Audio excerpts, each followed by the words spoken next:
Bonsoir et bienvenue en ce vendredi 4 septembre 2020 et nous en sommes aujourd'hui rendus à la méditation numéro 168 dans le livre Les psaumes des temps modernes de notre ami pasteur Jean-François Denis. Et sans plus tarder, nous allons regarder ensemble et l'intitulé de ce poème, de ce psaume des temps modernes numéro 168 de ce soir. À nous de choisir réformer ou conserver. Depuis déjà un certain temps, je suis face à l'Église dans une période de questionnement.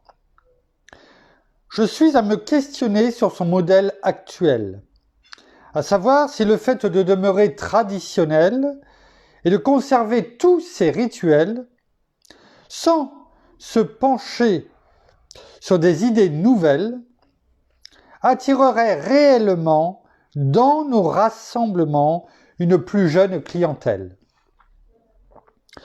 Plusieurs sursautent déjà juste à la pensée d'une idée nouvelle, je dirais même d'idées nouvelles, pour attirer une plus jeune clientèle. Et pourtant, jamais je n'ai mentionné d'en diluer le message, si ce n'est que d'effectuer un certain virage dans notre façon de s'adapter et dans le profilage de certains de ces rouages, afin de voir des gens de tout âge à s'engager ensemble pour écrire face à l'Église une nouvelle page. Malheureusement, trop souvent, par rapport à une certaine peur, à de nouvelles avenues explorées, plusieurs ont cette tendance à vouloir rester sur leur position et garder, étouffer et conserver, non pas parce qu'il le faut, mais plutôt parce que la crainte de l'inconnu les pousse à défendre le statu quo. Toutefois, venons-en à cette triste réalité. Il y a une génération qui ne se sent plus interpellée dans nos assemblées. Ils sont à la recherche d'une cause qui va bien au-delà de nos réunions, celle de s'impliquer à l'extérieur pour toucher leur génération. Ils seront prêts à faire une différence si seulement cette cause rime avec allégeance, alliance et appartenance. Alors ils seront prêts à proclamer et prêcher son nom. Mais croyez-moi, cela doit impliquer beaucoup plus qu'une religion. Cela doit passer par une expérience personnelle avec Christ à travers une réelle relation qui va bien au-delà que de seulement assister à d'interminables sessions. Ne pensez pas que je m'oppose au modèle actuel, meublé par 2 chants rapides, 3 chants slow, les annonces, la prédication et puis en terminant, l'appel. Je crois tout simplement que l'Église est appelée à beaucoup plus que ça. Et cela devrait se traduire par une participation active à un changement impératif face à son présent schéma, plutôt que de demeurer assis confortablement sur notre sofa. La génération silencieuse et les boomers ont bâti des églises touchant leur dynastie. Nous avons besoin plus que jamais de se pencher sur la nôtre aujourd'hui. Et je vous le dis, ce n'est pas en restant inactifs et passifs que nous parviendrons à vivre cette réforme dans nos vies. Nous pouvons y laisser notre trace en participant conjointement à l'écriture d'une nouvelle biographie. Soyons seulement ouverts et explorons ensemble de nouvelles avenues. Et je suis convaincu que ce faisant, nous en viendrons à toucher de nouveaux individus. Donnons-nous le droit d'essayer. Donnons-nous le droit d'explorer. Donnons-nous le droit d'essayer. Donnons-nous le droit de tenter de nouvelles approches, de nouveaux programmes et même de nous tromper. Car c'est à force d'essais et d'erreurs que nous en venons à grandir, à changer, à maturer, et surtout entre ses mains, à être transformés. Imaginez comment nous pourrions vivre en tant qu'Église des choses différentes et des résultats différents si seulement nous tentions de parcourir de nouveaux sentiers et de nouveaux rangs. Ce faisant, nous parviendrions à allumer un feu extravagant qui serait communiqué un zèle renouvelé et puissant. Car croyez-moi, notre mandat n'est pas de bâtir la plus grande église qui soit, mais d'aller dehors et témoigner son nom où que tu sois. Force est d'admettre que le modèle actuel touche de moins en moins cette génération nouvelle. Ce type d'église dans lesquelles tout tourne autour de nous, de notre communauté, de nos ralliements et de notre bâtiment, laisse nos jeunes bien indifférents. Ils ont besoin de se sentir impliqués et engagés. Utilisant ces nouveaux outils à notre portée pour sortir, partager et témoigner. Ils ont besoin de se répandre et de s'absenter des 4 murs pour aller évangéliser plutôt que de seulement inviter. Ils ont besoin d'être entraînés plutôt que d'être seulement à chaque dimanche engraissés. Ils ont besoin que nous leur fassions confiance plutôt que de leur servir seulement notre méfiance. Ils ont besoin d'expérimenter et d'avoir le droit de se tromper, car c'est comme ça que nous nous sommes tous développés. Un enfant ne tombe-t-il pas souvent lorsqu'il apprend à marcher ?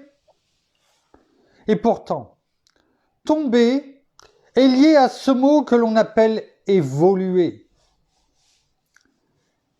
L'Église doit sortir de sa platitude pour devenir un endroit de plénitude.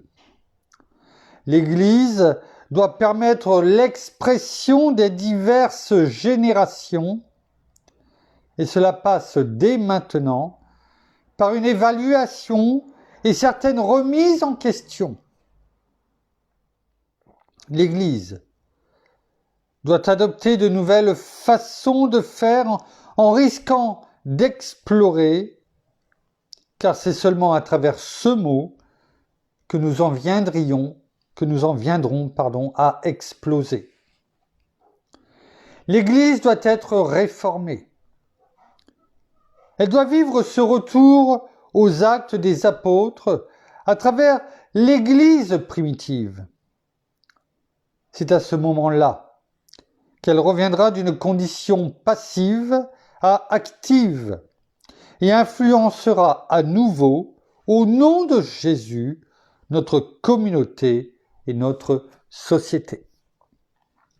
Merci Père, merci Seigneur, merci bien-aimé Saint-Esprit pour ce beau poème, une fois de plus, dont tu as oint, pasteur Jean-François Denis, et qu'il nous serve de tremplin pour ta parole, afin que nous puissions une fois de plus apprendre une chose dans notre vie, afin que celle-ci nous soit montrée, qu'elle soit ôtée, si c'est un obstacle à ce que tu fasses ton œuvre totalement et que ta plénitude soit complète en nous. Alors merci, bien-aimé Saint-Esprit, dans le nom de Jésus, pour ton enseignement que tu vas diriger ce soir, pour ta gloire, Père. Il y aurait beaucoup de choses à dire, plusieurs mots.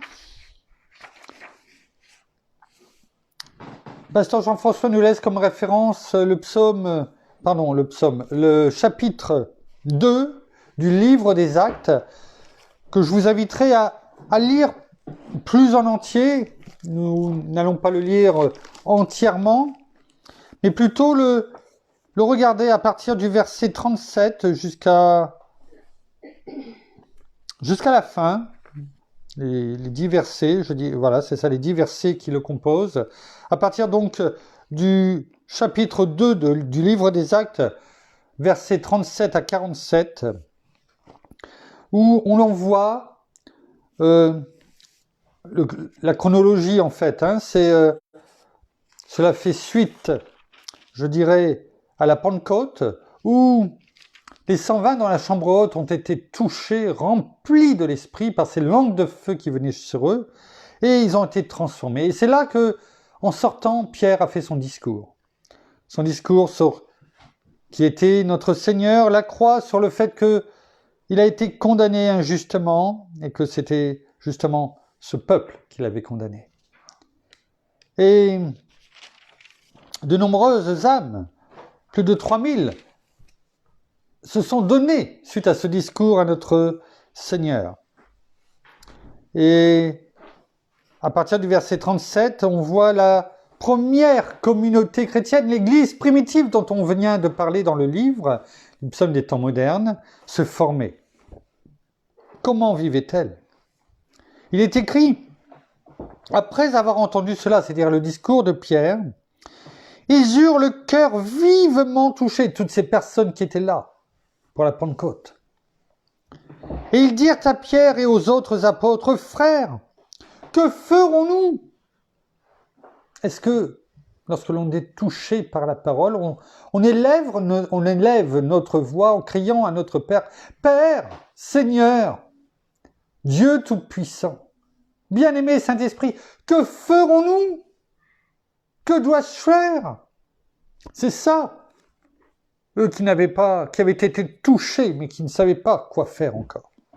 Alors Pierre leur dit, repentez-vous et que chacun de vous soit baptisé au nom de Jésus-Christ pour le pardon de vos péchés et vous recevrez le don du Saint-Esprit. Est-ce que nous avons bien compris cela ? Est-ce que nous sommes bien repentis ? Est-ce que lorsque nous avons que le Saint-Esprit qui est en nous nous convainque de péché, est-ce que nous venons nous repentir pour ce péché ? Demander à notre Père dans le nom de Jésus, devant notre Seigneur, est-ce que nous venons devant lui, lui demandant pardon ? Ça passe par là. Sans pardon, c'est la plénitude de l'Esprit. La plénitude que Dieu a pour nous, au travers de notre Seigneur Jésus, de notre bien-aimé Saint-Esprit. Car la promesse est pour vous, pour vos enfants et pour tous ceux qui sont au loin, en aussi grand nombre que le Seigneur notre Dieu les appellera. Belle promesse. C'est pour tout le monde. Et par beaucoup d'autres paroles, il rendait témoignage et les exhortait. Hein, on a vu ce que c'était que les exhortations. En disant, sauvez-vous de cette génération perverse. Et ce qu'il disait au moment du chapitre 2 de la naissance de l'Église primitive, on pourrait dire exactement la même chose aujourd'hui. Sauvez-vous de cette génération perverse. Le discours n'a pas changé. Il n'y a rien de nouveau sous le soleil, comme disait l'Ecclésiaste.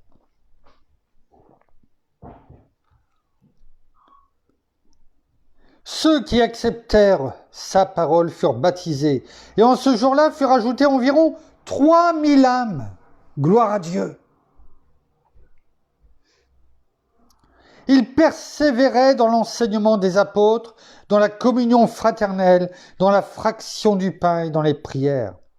La crainte s'emparait de chacun, et il se faisait beaucoup de prodiges et de signes par les apôtres. La crainte. Cette crainte que notre Père met dans notre cœur, respectueuse et révérencieuse, afin que nous ne l'attristions pas, que nous ne les décevions pas. Est-ce que cette crainte, on en a bien conscience? Parce qu'elle nous permet de nous diriger, de nous éloigner justement de cette génération perverse, mais aussi de tout ce monde qui ne veut que nous attirer. Vous savez, un peu comme, vous connaissez tous, j'en suis persuadé, Pinocchio, hein, qui était heureux, même si c'est une fable, certes, mais on le prend, tout le monde le connaît. Avec Geppetto, il était content de devenir un enfant. Hein, avec Geppetto, il était content. Et c'est le renard, je crois, hein, c'est ça, hein.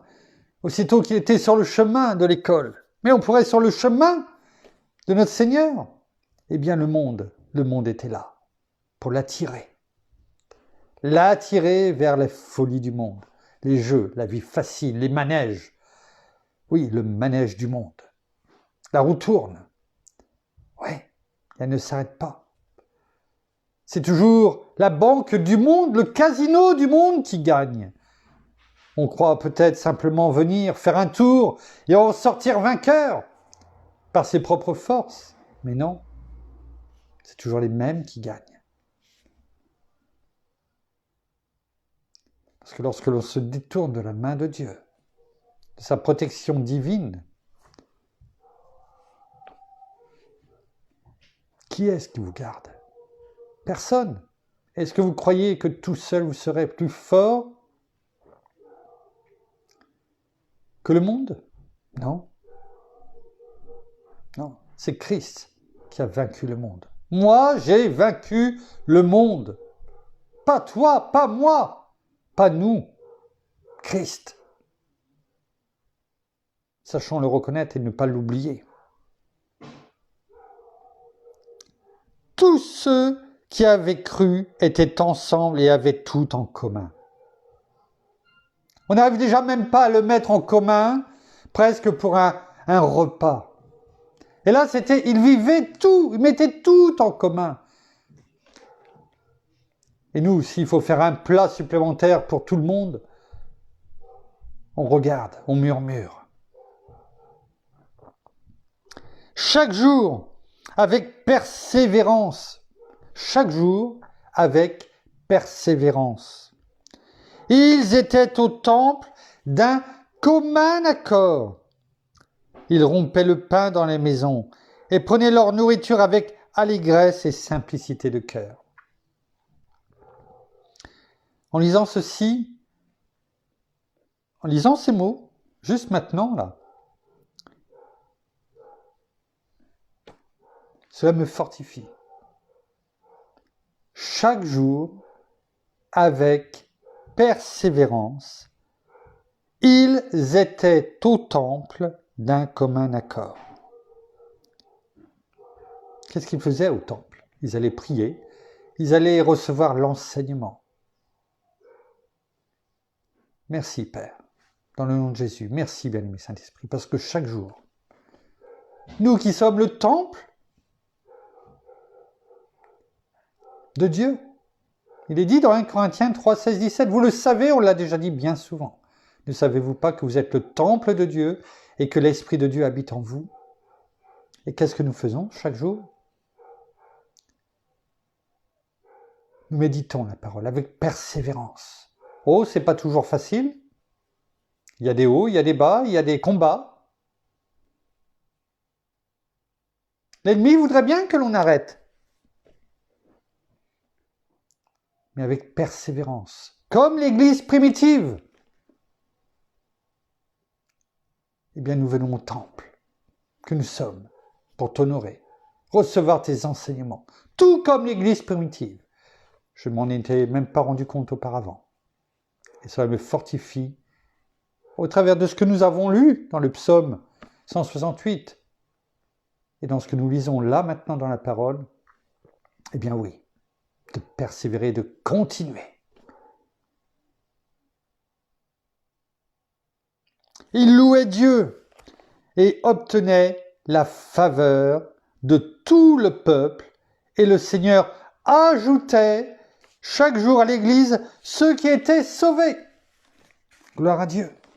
Alors, il y a un mot, notamment dans tout ce que nous avons lu, qui a retenu mon attention. Ce mot est statu quo. Statu quo. On sait plus ou moins déjà ce que ça veut dire, le statu quo. Et c'est le thème, entre guillemets, de ce soir, même si on a déjà bien entamé la méditation. Donc, qu'est-ce que le statu quo? Je vais vous donner la définition. Le statu quo, c'est l'état actuel des choses.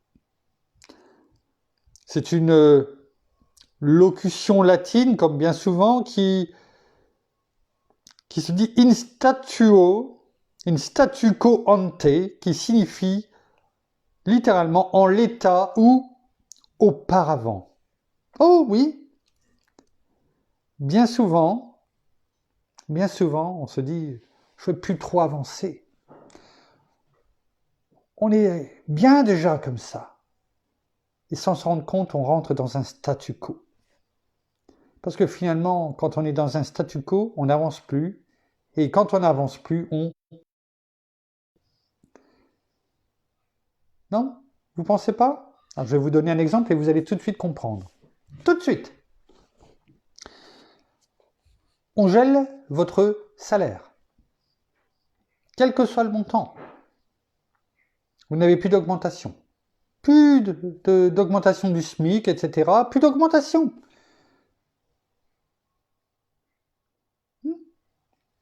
Il reste, on va dire, allez, on va prendre 1 300 € par mois, un chiffre, il reste à 1 300 € par mois. Et tous les mois, vous touchez vos 1 300 € pendant 10 ans, tous les mois. La seule chose, c'est que il y a ce qu'on appelle l'inflation, c'est-à-dire les prix qui augmentent, les choses augmentent à côté. On va dire entre 1 et 2% par an en fonction des événements géopolitiques et autres. Ce qui fait que si votre salaire n'augmente pas, mais que les prix augmentent,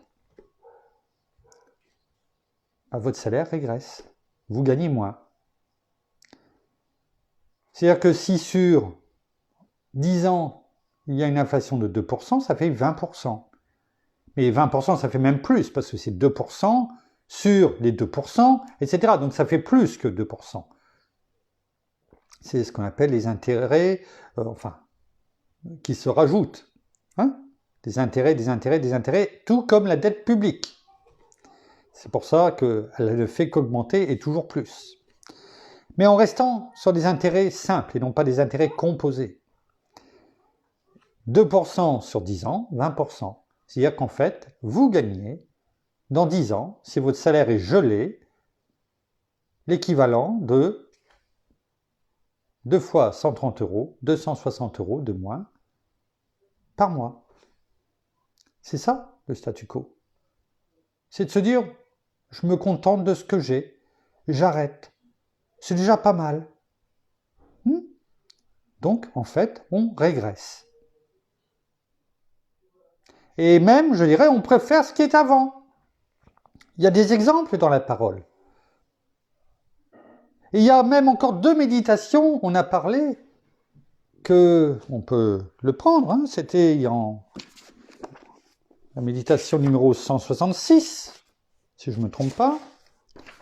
Le seul chemin vers le succès passe par l'engagement.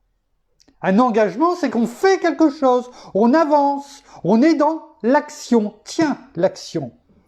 La parole nous dit que c'est dans l'action que notre bien-aimé Saint-Esprit bouge. Parce que la parole nous dit de bouger, de mettre en pratique les choses. Et mettre en pratique les choses, c'est de bouger. De changer les choses. Et la parole est là pour nous toucher, nous façonner sur le tour du potier, qui est notre Père.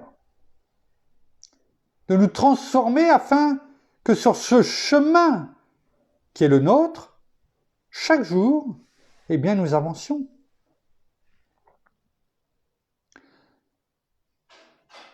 On ne peut pas être dans le statu quo, c'est-à-dire l'arrêt, voire la régression comme on vient de l'expliquer, et vouloir franchir la ligne d'arrivée. Ce n'est pas possible. On le voit aussi au travers de la parole. Finalement, le peuple d'Israël, pourquoi a-t-il passé 40 ans dans le désert? Parce qu'il a murmuré. Pourquoi a-t-il murmuré? Parce que finalement, il préférait rester dans un statu quo, voire même ce qui était avant, parce que finalement, l'Égypte, c'était pas si mal.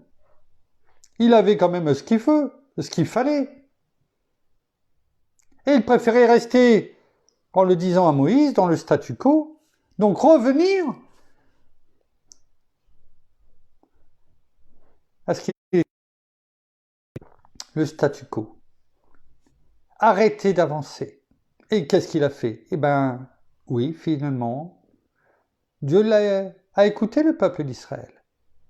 Il a arrêté d'avancer. Oh, il a continué à marcher, mais il a tourné en rond dans le désert pendant 40 ans, jusqu'à ce que cette génération, eh bien, soit passée. On peut avancer, mais tourner en rond, parce que on ne veut plus être transformé, se laisser transformer, se laisser toucher. C'est l'exemple du peuple d'Israël. Est-ce que nous voulons avoir cette impression d'avancer, mais finalement de tourner en rond? Est-ce que c'est pas bien souvent ce qui est devant nous? Il faut avoir cette soif de la parole, cette soif que notre Seigneur Jésus veut nous donner, nous donne au travers de notre bien-aimé Saint-Esprit chaque jour. Nous ne voulons plus, nous ne devons plus vouloir revenir à ce que nous faisions avant, c'est-à-dire, et là je rejoins Pasteur Jean-François, des routines, c'est-à-dire une étude le mardi, un culte le dimanche, quelques louanges, et un mardi prochain. Et entre deux, avant le mardi, entre le mardi et le dimanche, eh bien, quelques versets. Si on a le temps, lire un petit peu la Bible. Sinon, faire comme tout le monde.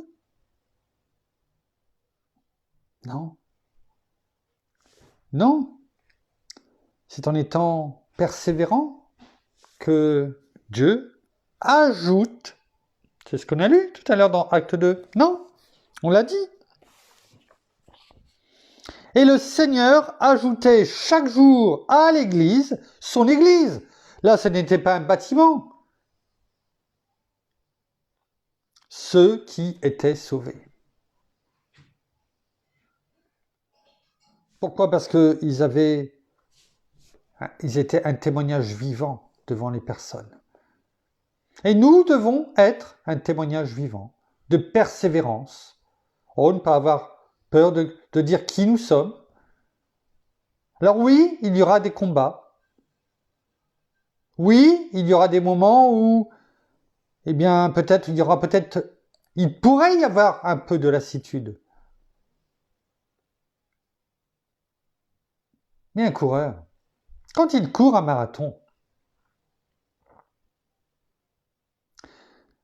à un moment donné, il a soif. Vous avez déjà vu des coureurs courir un marathon? Il y a ce qu'on appelle des ravitaillements. Bien souvent, il y a à certains kilomètres, il y a des tables, des grandes tables, où il y a des boissons,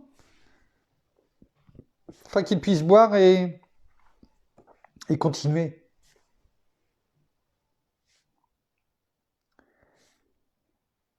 Il sait, le coureur, qu'à un moment donné, il va y avoir un ravitaillement. Il le sait, il le voit au loin. Et quand il prend son bidon, son verre, enfin qu'importe, de jus vitaminé pour poursuivre, il sait qu'en le prenant, eh bien, il va pouvoir repartir. Oui? On est d'accord ou pas? Ben moi, je vous dis non. Non? Parce qu'il ne suffit pas de prendre, il faut boire. Prendre quelque chose. Le coureur, il court, il vient, il passe, il prend. C'est bien. Chaque jour, on peut prendre sa Bible. Est-ce que l'on s'en nourrit? Est-ce que l'on a soif de la lire? Est-ce qu'on vient simplement puiser à la source ce dont nous avons besoin pour avancer? Est-ce que notre vitamine spirituelle, ce jus fruité, vitaminé spirituel, on vient le prendre afin de pouvoir poursuivre notre avancée sur notre chemin? Il ne suffit pas de prendre. Il faut avoir soif. Comme ce coureur qui a soif parce qu'il sait qu'il faut prendre et boire pour pouvoir arriver au bout. Autrement, il n'y arrivera pas. Nous ne devons pas rester dans ce statu quo. Nous devons avancer, courir, aller chercher les choses, les prendre et les boire. Le statu quo des pharisiens avec Jésus. Pourquoi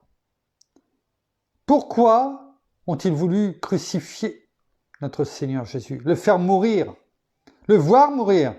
Parce qu'ils avaient peur de tous ces changements. Parce qu'ils avaient peur de voir leur pouvoir s'amenuiser. Ils voulaient rester dans ce statu quo, avec Rome, et surtout en faisant leur petite salade. Ce statu quo qu'ils voulaient, eh bien, a amené notre Seigneur Jésus à la croix, à cause de ce statu quo. Le statu quo d'Israël, non pas du peuple d'Israël dans le désert, mais d'Israël. En 1967, où il y a eu les 6 jours, ces 6 jours de guerre, où tout le monde croyait qu'Israël allait se faire massacrer. 6 jours. En 6 jours, ils ont tout gagné. Ils ont récupéré même la vieille ville d'Israël, de Jérusalem, pardon. La guerre des 6 jours. Et ils auraient pu aller jusqu'au bout. Dieu avait tourné ce que l'ennemi voulait faire contre Israël, avait tourné en faveur d'Israël. Et malheureusement, ils n'ont pas été jusqu'au bout. Il y a eu ce que l'on appelle le statu quo. Oui. Ce statu quo, pour résumer, pour faire court, eh bien, là, sur l'esplanade du temple, là où il y a eu le premier temple de Salomon, le deuxième d'Hérode, où il ne reste plus que la muraille, le mur des lamentations. Là où notre Seigneur Jésus a marché. Là où le temple de Dieu se trouvait. eh bien, ils n'ont pas été jusqu'au bout. Ils ont négocié un statu quo. Un statu quo. Qui fait que, sur l'esplanade du temple, seuls les musulmans peuvent venir prier. Où il y a la mosquée d'Al-Aqsa, le 3e, je crois, lieu saint des musulmans. Et où les juifs sont tolérés. Non pas pour venir prier, mais pour venir visiter. Ils n'ont pas le droit d'aller là-bas et de prier. C'est interdit. Le statu quo. Régi par la police jordanienne, le Waqf, qui dirige en fait les entrées et les sorties, pour voir si ce statu quo est bien maintenu. Et ça dure depuis 1967. C'est 53 ans. Alors qu'ils auraient pu aller jusqu'au bout et tout reprendre. Dieu leur donnait. Mais cette peur d'aller jusqu'au bout, d'avancer, du changement. Quand Dieu est avec nous, qui peut être contre nous? On n'a pas à avoir peur. On n'a pas à être dans la crainte de ce changement, de ce mouvement. Dieu a parlé, la terre s'est créée. Dieu parle, et notre bien-aimé Saint-Esprit, son esprit, l'Esprit de Dieu en nous, l'Esprit de Jésus, agit. Dieu parle. Dans le nom de Jésus, le ministère angélique se met en route. Et les anges sont là. Et si nous sommes dans ce statu quo, eh bien, ils nous regardent en ne comprenant pas pourquoi Dieu aime tant l'être humain. Eux qui sont des anges, des esprits, qui adorent Dieu et qui ne répondent qu'à sa parole. Et pourtant l'homme est fait de peu, inférieur à Dieu. Et ils sont là à nous regarder, à nous disant, en se demandant, mais comment se fait-il que ces hommes et ces femmes, faits de peu, à l'image de Dieu, inférieurs à l'image de Dieu, ne soient pas plutôt plus dans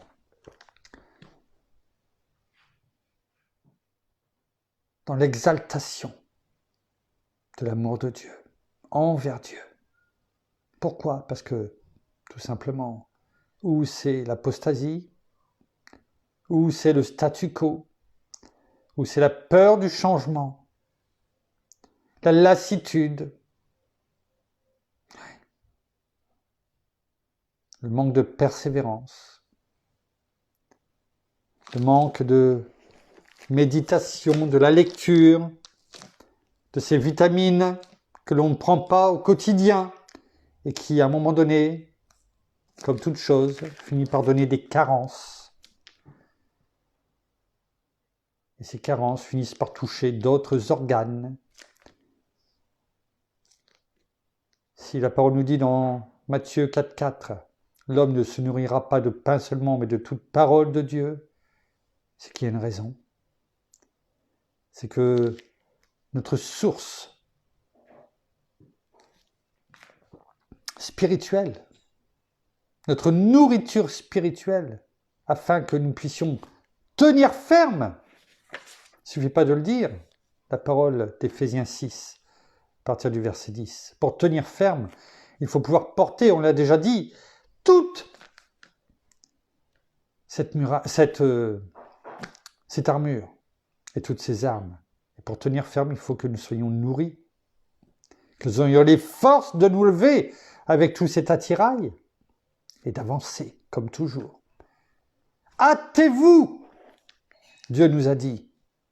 Et pour se hâter, non pas A, mais avec un H, pour se hâter, afin de ne pas peut-être sombrer et devenir athée, eh bien, Nous avons besoin de cette nourriture, chaque jour. Alors, merci Père, merci Seigneur, merci bien-aimé Saint-Esprit. Sombrer dans ce statu quo spirituel, mais aussi physique, mais bien au contraire, de toujours être en mouvement, dans l'engagement, et de ne pas avoir peur de quoi que ce soit. Sois sans crainte. Tu nous le dis tant de fois. Avançons, tout simplement. Et nous savons que tu as dit dans la parole que tu ne nous délaisserais pas ni ne nous abandonnerais pas. Je ne vous délaisserai pas ni ne vous abandonnerai. Voilà ce que tu nous as dit. Alors, nous n'avons peur de rien parce que nous savons que tu es avec nous. Nous terminons par la prière. Merci. Oh, merci Seigneur encore pour cet enseignement ce soir. Merci encore pour ce moment de partage, ce moment où nous pouvons entendre et nous nourrir de la parole qui nous fait du bien, qui agit en nous et qui nous éclaire, qui nous fortifie, qui nous encourage. Même dans les moments de difficulté, dans les moments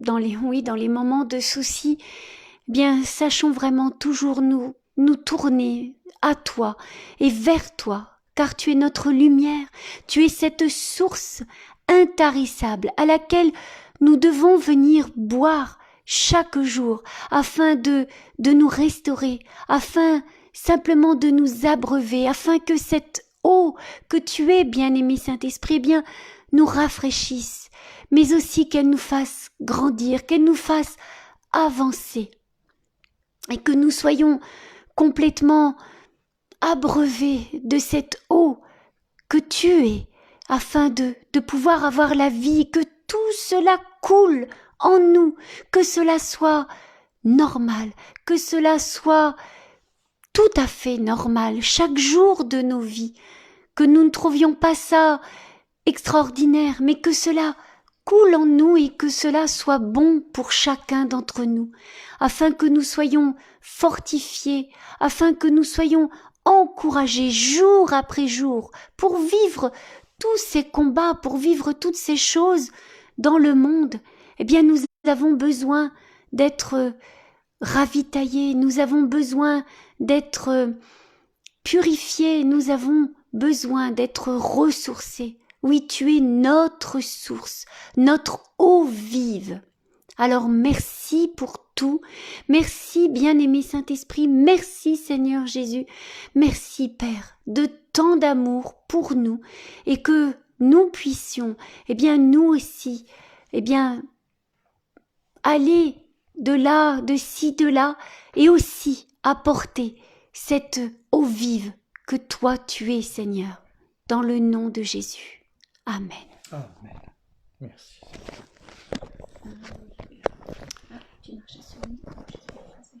Voilà, ainsi s'achève la méditation de ce soir.